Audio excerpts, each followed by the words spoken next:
It's like, do you know what income tax is? Guess 32. Because, what's funny, let me unmute Indiana, because we had a nice little conversation with the feds, and they explained to him what they knew or did not know about an income tax. Hey, Greg, you're unmuted, man. You there, Greg? Yep. Yeah. Tell this guy number 28, he's too funny.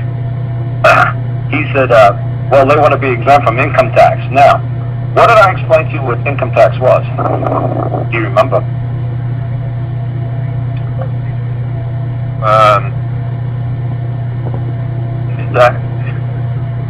I'm thinking that you said it was an ancient act of pledging. You know, it's whatever you wish, whatever you believe it is. Well, right. Remember what that attorney lady said? Yeah, she says, they can't say what is income and what is not income. Only I can say. That's right. So, there you go, sir. So guess number 28. See, this is when I talk. I talk so simple, so quick, so straightforward. This is exactly the way the federal people will talk to you as well. Just like Harry Reid said. Harry Reid said the income taxes are voluntary. And then one guy said, but if you don't pay your income taxes, you're going to jail. That's right. Harry Reid said, yes, that's true. You will go to jail if you don't pay your income taxes. But then the guy said to Harry Reid 100 times, I thought you said that IRS income taxes are voluntary. He said, yes. And then he said, well, didn't you just say if you don't pay your income taxes, you go to jail? He said, yes, you're right. So now, if you people understand how simple Harry Reid is talking, like simple like I'm talking, it all makes perfectly logical sense. But that poor bastard on that YouTube video who was doing a mass email to everybody, Harry Reid explains how the IRS income tax is voluntary. And then the poor guy kept saying to Harry, but Harry, I thought you just told me that if I don't pay my income taxes, I go to jail. Yes, you do. But income taxes are voluntary. Yes, they are. But if I don't pay them, I go to jail. Yes, you do. Harry is dead on, and Harry's not lying to you. You just don't understand the words that are coming out of his mouth. You think you know what the words are because you went to public school. So I said, this man from Indiana here, Greg, he sat right there. And the lady picked up a huge spreadsheet and said, look at all these numbers that were going in and out of this account a couple of years ago. I thought this was all, you explained all this income. And thank God, man, he said, my boots, my boot kicking him when my boot helped a lot. Telling him basically, don't say a damn thing, buddy, because this is all on confessions. They can't tell you what any of those numbers on any of that spreadsheet paperwork means. They don't have an effing clue. There's 6 different other forms of funds that be placed into an account. They don't all exclusively have to be income.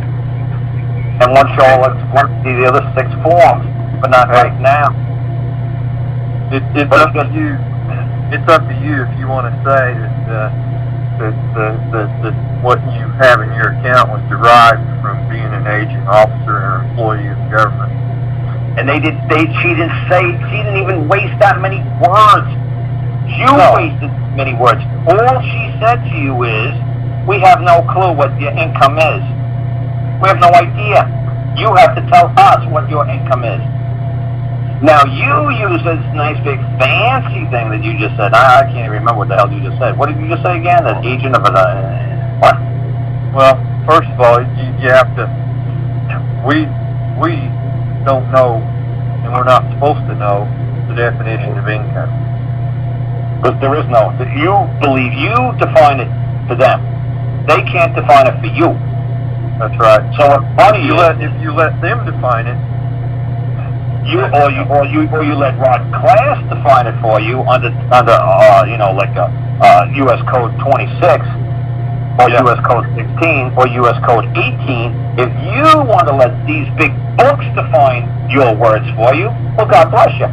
As far as I'm concerned, those books are written in German or Chinese or legally. Not to mention, if you use them, it must apply to you. If you want to use them, then you bind yourself to them voluntarily. It's all voluntary. You don't have to bind yourself to their beliefs. It's all voluntary.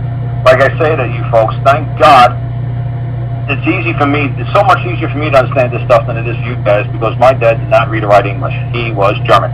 So everything to him, unless you spoke it or read it to him in German, he had no effing clue what you're talking about. So it was easy for me to say, what do you mean, Dad? You don't understand that? No, I can't read that. What? It's just a simple, like, driver's license. It's just a simple contract. It's a simple, I don't know what it says. So it was so easy for me, every time a government agent would throw something at me, say, I don't know what that says. Because I saw my dad doing it my whole life. So it's easy for him to say it, then I put two and two together. It's like, hey, you know what? He's really pissing these people off. What do you mean you don't understand? I don't. It's in the language I don't understand. They can't bind them to it. It's that simple.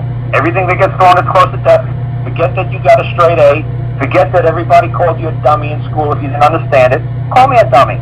I don't give a damn. No, the real word is an idiot. I am an idiot. That means I'm just not willing to contract with you because I don't understand the condition of the contract. Not one iota, not I'm an idiot. Iota, idiot. Not one little micron do I understand. Is there any law that says I must learn what you wrote? No, that's ridiculous. Do I have to learn your language? No. Is there a law that says I must understand your belief? No. Come on, people, stop being silly.